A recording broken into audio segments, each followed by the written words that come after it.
Bonjour à tous, ravie de vous retrouver pour ce nouveau numéro d'Un jour un patrimoine. Alors la Martinique est belle et la flore y est pour beaucoup. C'est pour cette raison que je vous invite aujourd'hui à découvrir la richesse de cette flore martiniquaise. Allons rejoindre Monique pour une visite de son jardin créole situé au Marin, au quartier Pérou.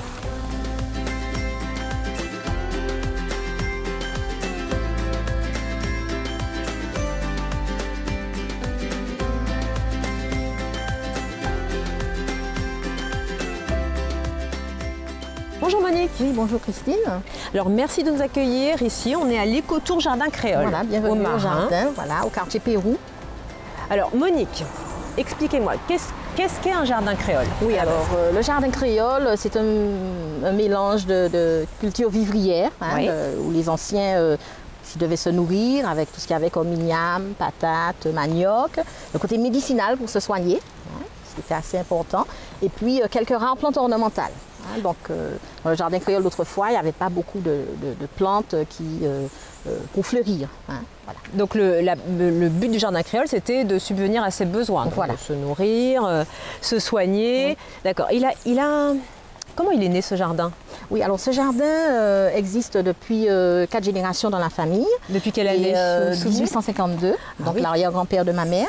Et donc ils ont travaillé la terre, ils ont planté du cacao, du café. Ensuite mon grand-père a planté de la banane. Oui. Et mes parents ont continué à entretenir cette propriété dans le but de préserver ce patrimoine naturel. Donc vous êtes transmis cet amour de la terre de génération en génération. Voilà, même si je n'y ai pas travaillé tout le temps, mais étant dans le tourisme, donc j'ai été, voilà, on va dire, cette terre m'a rappelé. J'aimerais que vous me parliez des vertus de quelques plantes. Alors, il y en a certaines que je reconnais comme l'amande glaciale. Oui. Par contre, là, je vois le balai savane, oui.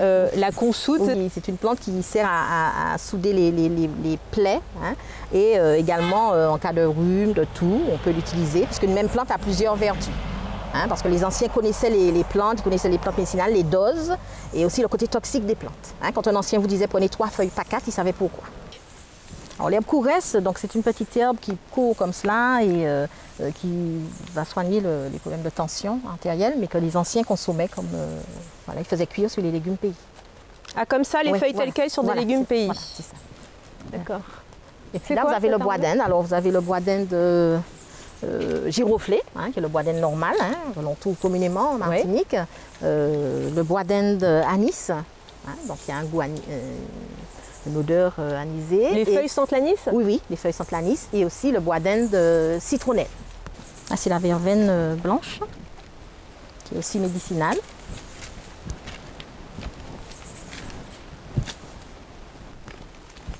Ah tiens, qu'est-ce qu'on trouve dans ce petit kiosque? Donc, dans ce kiosque, vous avez les photos des premiers qui ont vécu ici. Hein, donc, la famille Bernard, voilà. D'accord. Voilà. Donc vos arrière-grands-parents. Voilà, et les objets qui leur appartenaient. Voilà.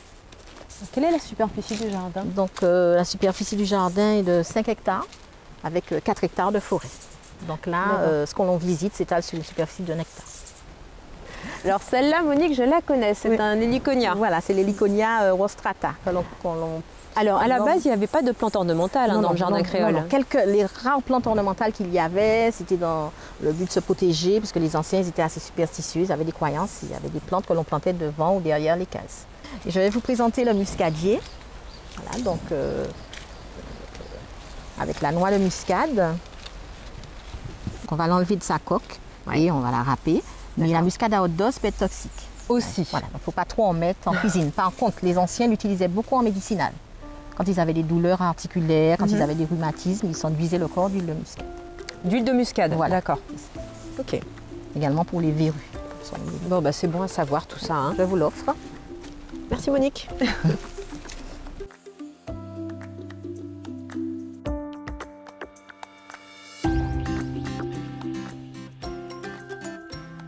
Donc là, vous avez un bacroix. Ah oui, Oui, oui. Avec, bah oui, on se sert de ces feuilles pour faire le fameux chapeau. Le chapeau bacroix, voilà. Vous nous emmenez où maintenant, Monique? Oui, donc là, on ira voir le roucou.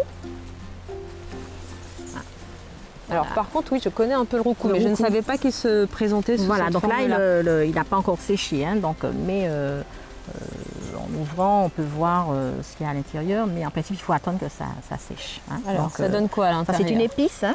Hein, voilà. Donc, voilà. Donc, c'est ce que les Caraïbes se mettaient sur le corps hein, pour se protéger du soleil et des piqûres d'insectes. Et nous, on le met en cuisine. Hein, les anciens mélangeaient avec le beurre. Et là, c'est le cacaoyer. Cacaoyer. Donc, les cabosses sont bonnes à être récoltées. Et comment vous savez ça? Qu'elles sont bonnes à être récoltées? Quand elles prennent la teinte orangée, même quand elles commencent déjà à jaunir, on sait que c'est bon. Donc, on va couper la cabosse, on va prendre les fèves que l'on va faire sécher, griller, et ensuite on passe au mortier et puis on obtient une pâte grasse. Ou encore comme les anciens, on peut consommer le cacao grillé. Hein. Donc c'est amer, mais c'est très très bon, c'est riche en magnésium et en cas de fatigue, d'asthénie. Là vous avez la cerise pays, hein, la cerise acérola, qui est l'un des fruits les plus riches en vitamine C, hein, bien avant l'orange. Voilà, donc on peut consommer comme cela. Voilà, ou on peut prendre des comprimés. Voilà, donc voilà, un petit jus de cerise le matin. Voilà, on fait aussi, les anciens faisaient aussi la confiture de cerise. Donc là, vous avez le canélier. Donc, alors comment il s'utilise celui-là? Voilà, donc c'est l'écorce que l'on prélève sur le tronc. Hein. D'accord. Donc lui, il est assez ancien. Alors là, pas sur cette tige parce qu'elle est trop petite. D'accord. Voilà, donc on délimite. Hein, on gratte, on passe un couteau en dessous. Donc au départ, la cannelle, elle est plate et après, elle s'enroule. Voilà. Et vous dites qu'il est ancien, il a combien d'années? Il a plus de 70 ans. Ah, quand même. Donc on a arrêté de prélever l'écorce à grande échelle.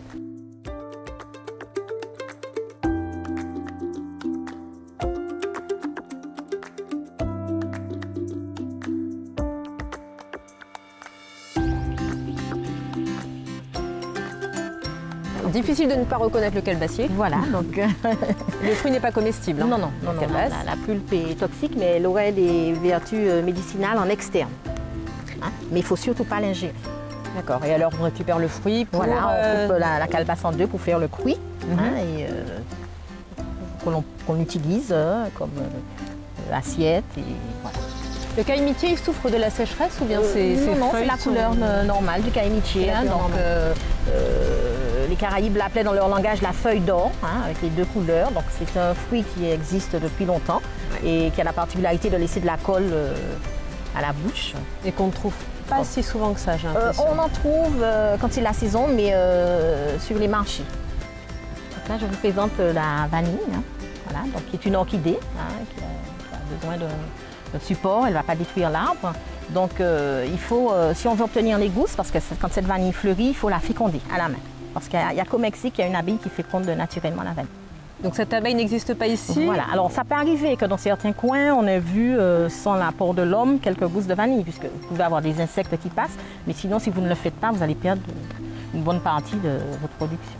Et qu'est-ce qu'on récolte alors à la fin? Oui, alors à la fin, une fois qu'elle est fécondée, voilà, c'est donc ça la gousse. Et on la récolte verte? Il faut attendre 9 mois. Il faut attendre 9 mois? Il faut attendre 9 mois. D'accord. Et elle va commencer à jaunir. Et ensuite, on va la récolter, on va la développer dans du coton, dans la toile de jute, jusqu'à ce qu'elle obtienne l'arôme et la couleur marron de la vanille.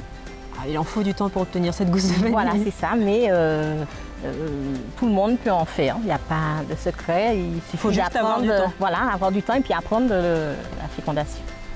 Merci beaucoup Monique, cette merci. visite était très très agréable. Je vous confirme qu'ici c'est un véritable petit coin de paradis.